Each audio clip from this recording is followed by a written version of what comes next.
Hey guys, welcome to my YouTube channel easy nursing. So अगर आपने मेरे channel को अभी तक सब्सक्राइब नहीं किया है तो जल्दी से मेरे चैनल को सब्सक्राइब कर लीजिए और बेल आइकन को भी प्रेस कर लीजिए ताकि मेरी नई वीडियोस के नोटिफिकेशन आपको टाइम टू टाइम मिलते रहें। तो चलिए गाइस स्टार्ट करते हैं आज का टॉपिक जो है न्यूमोथोरैक्स। सो गाइस, pneumothorax क्या है? It is an abnormal condition in which air collects in the pleural cavity between the lungs and chest wall, result in collapse of lungs, complete or partial. So pneumothorax क्या है? pneumothorax ये है कि lungs की एक layer होती है, covering होती है जिसके हम प्लूरा बोलते हैं।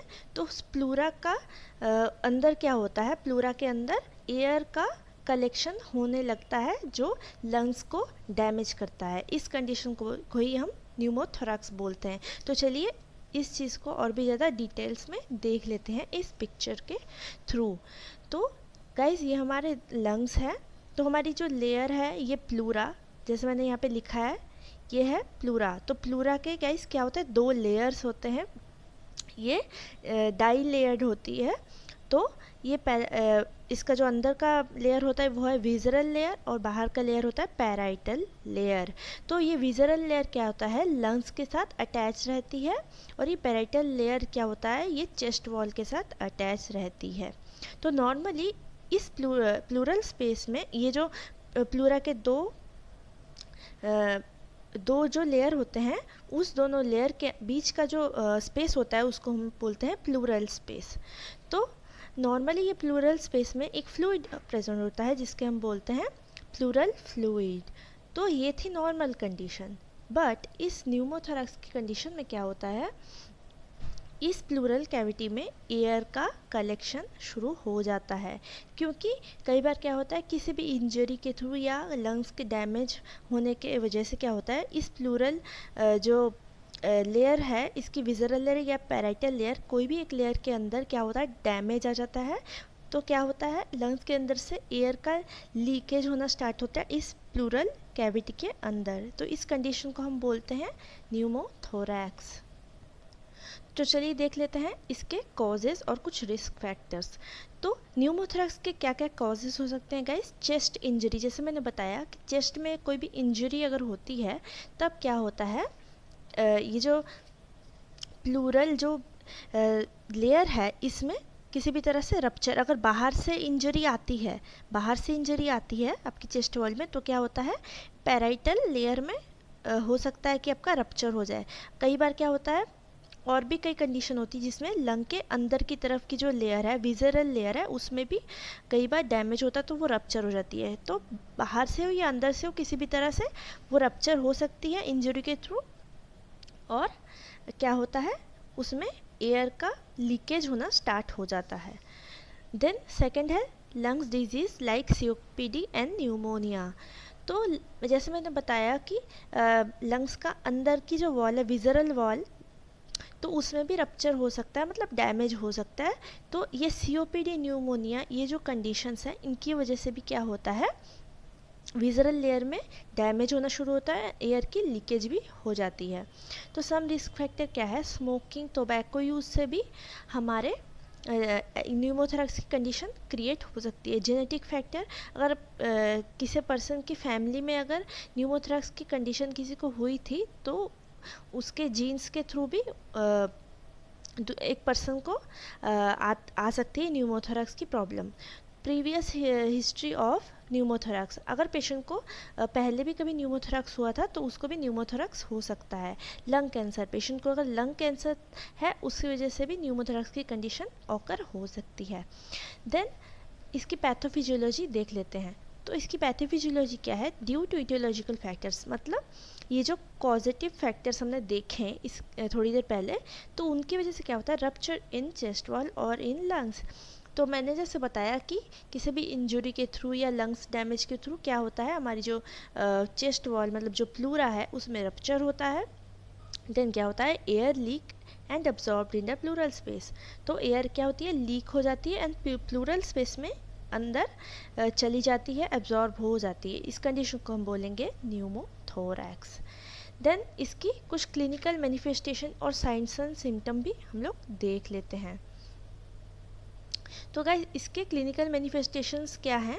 डिस्निया हो सकता है पेशेंट को, क्योंकि जब हमारी प्लूरल स्पेस में एयर का कलेक्शन होगा तो क्या होगा, वो जो एयर है हमेशा लंग्स को कॉम्प्रेस करती रहेंगी, लंग्स को दबाती रहेंगी। तो क्या होगा, पेशेंट जब ब्रीथ करेगा वो पूरी तरह से अपने लंग्स को एक्सपैंड नहीं कर पाएगा। तो क्या होगा, पेशेंट को ब्रीदिंग डिफ़िकल्टी, जिसको हम डिस्निया भी बोलते हैं, ये हो सकता है। चेस्ट पेन, तो पेशेंट को चेस्ट पेन की प्रॉब्लम भी हो सकती है। Sharp pain when inhaling, patient को और भी ज़्यादा शार्प पेन हो सकता है जब वो इनहेल करता है एयर।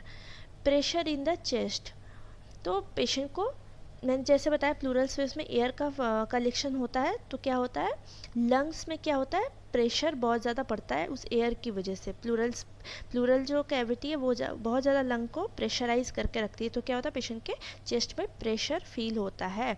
साइनोसिस, तो साइनोसिस किसे कहते हैं, ये होती है ऐसी कंडीशन जिसमें स्किन की ब्लूइश डिसकलरेशन होती है। तो पेशेंट मैंने पहले बताया कि पेशेंट को डिस्निया हो सकता है, और डिस्निया होने का मतलब ब्रीदिंग प्रॉब्लम। तो पेशेंट अच्छे से ब्रीथ नहीं कर पाएगा, तो क्या होगा, उसकी बॉडी में ऑक्सीजन सही से नहीं जाएगी, तो ऑक्सीजन का लैक होगा।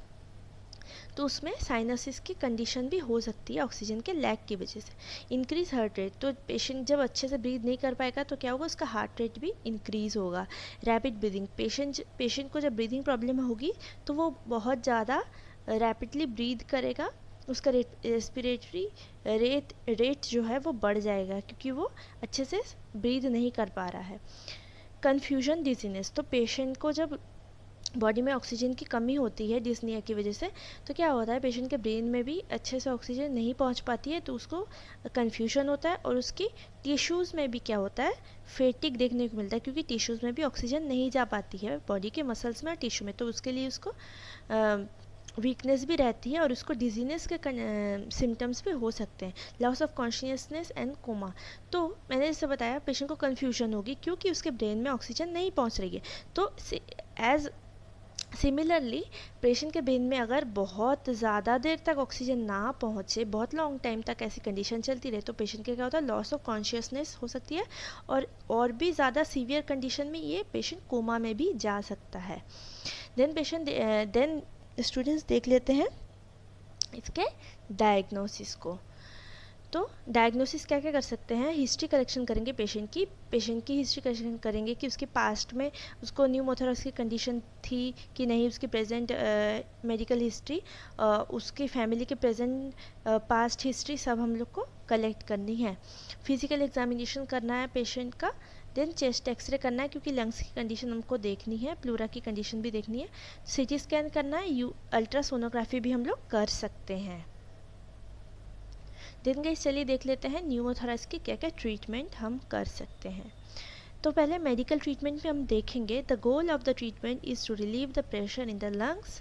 तो हम लोग का ये ट्रीटमेंट का जो गोल है वो क्या है कि लंग्स से हम लोग को प्रेशर को रिलीज़ करना है, रिलीव करना है वो प्रेशर को।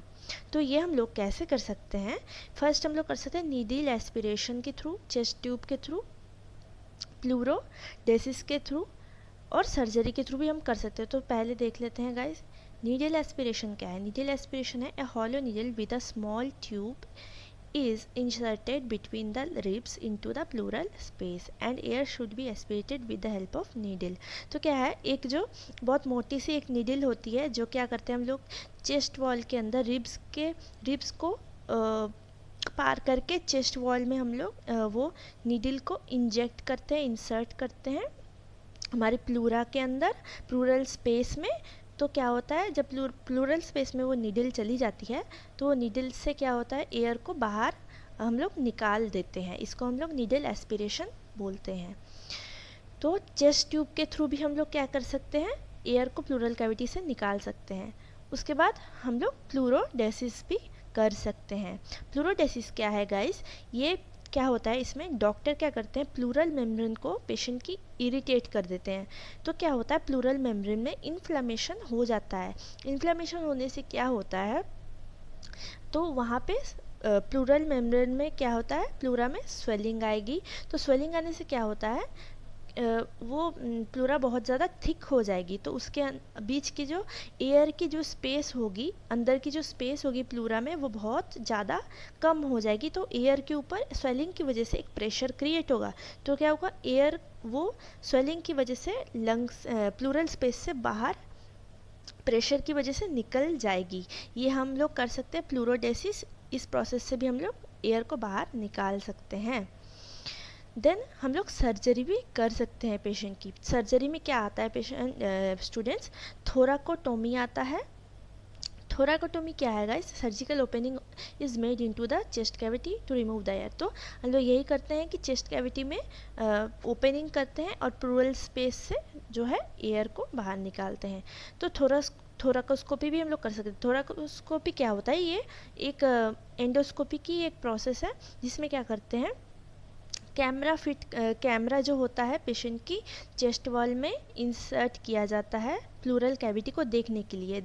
तो इस थोराकोस्कोपी की वजह से ही डॉक्टर्स क्या करते हैं, थोराकोटोमी कर सकते हैं, क्योंकि उनको प्लूरल कैविटी की जो है विजुअलाइजेशन करनी होती है। तो इस प्रोसेस को हम लोग थोराकोस्कोपी बोलते हैं।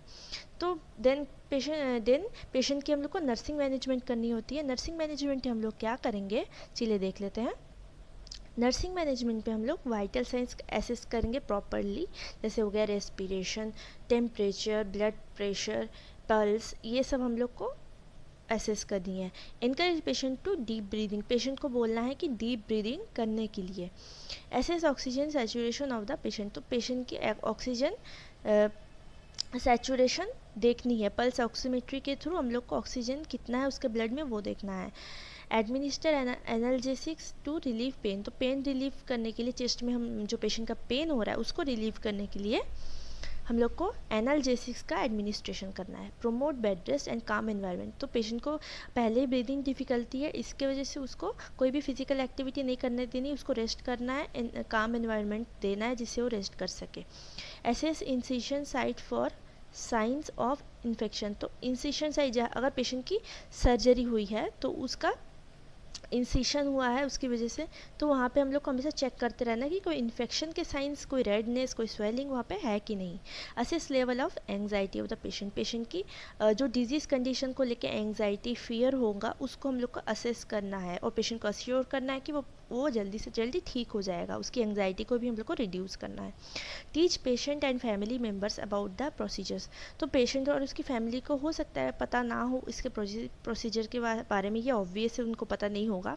तो हम लोग को क्या करना है, पेशेंट को और उसकी फैमिली को ये सारे प्रोसीजर्स के बारे में, अगर उसकी सर्जरी होनी है, अगर सारे प्रोसीजर्स के बारे में उनको बताना है, एजुकेट करना है। एडवाइस फॉर फॉलोअप केयर, और पेशेंट को जब हम लोग फॉलोअप केयर में क्या बोलेंगे कि पेशेंट को इस ट्रीटमेंट के बाद या सर्जरी होने के बाद जब हम लोग डिस्चार्ज करेंगे तो पेशेंट को बोलेंगे कि पेशेंट को टाइम टू टाइम आके डॉक्टर से कंसल्ट करते रहना है। अगर उसकी कोई भी स्वेलिंग, एबनॉर्मेलिटी देखने को मिले उसकी इंसिशन साइट में, या उसको कोई भी एबनॉर्मेलिटी फील हो अपनी बॉडी में, तो उसको डॉक्टर से कंसल्ट करना है, आके हॉस्पिटल में चेकअप करते रहना है और उसको अपनी मेडिकेशन भी सही से लेनी है।